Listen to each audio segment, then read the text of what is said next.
तुमचीही मुलं भाज्या खाण्याचा कंटाळा करतात का? आणि त्यात शेवगा, पालक, मेथी अशा भाज्या तर अजिबातच खात नाहीत. पण आपण जर रोजच्यापेक्षा थोडी वेगळी पद्धत केली तर नक्कीच आवडीनं खातील.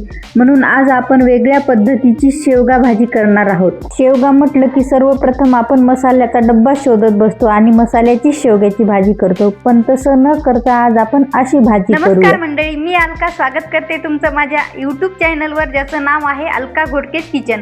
आज आपण बनवणार आहोत लहान मुलांना डब्यासाठी किंवा घरी खाण्यासाठी शेवग्याच्या शेंगाची पौष्टिक भाजी.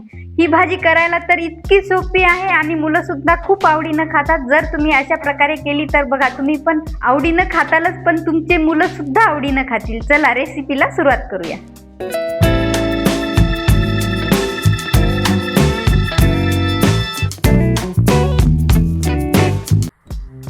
ही भाजी करण्यासाठी साहित्य ते काही काढायची गरज नाही. डायरेक्ट शेंगा कापल्या की कढई गॅसवर ठेवायची आणि कढईमध्ये तेल टाकायचं आणि मोहरी तडतडायला टाकायची. मोहरी तडतडली की थोडेसे जिरे घालायचे आणि जिरे पण एकदा मस्त फुलू द्यायचे. नंतर टाकायची थोडीशी हळद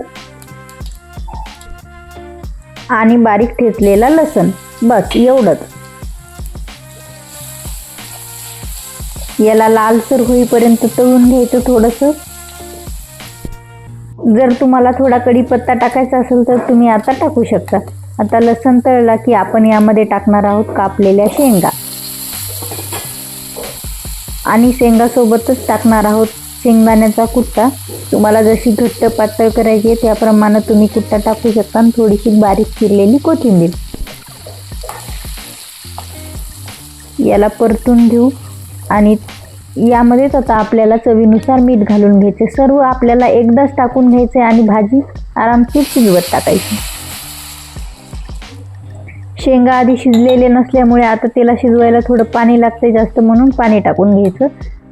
थोडं जास्त टाकायचं म्हणजे पाणी शिजायला थोडं जास्त लागेल. आता याला असंच 5 मिनिट आपण उकळून घेणार आहोत.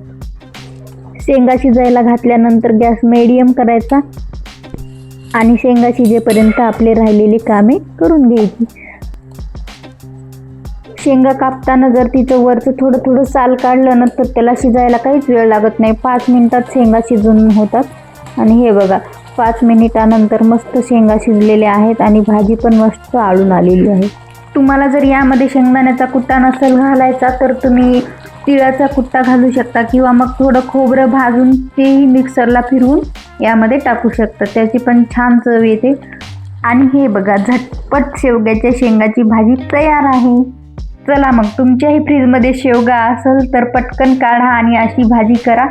आणि तुमची भाजी कशी झाली कमेंटमध्ये सांगा. आणि आजची आपली रेसिपी आवडलीच असेल तर लाईक करा, शेअर करा आणि चॅनलवर नवीन असाल तर चॅनलला सबस्क्राईब करा.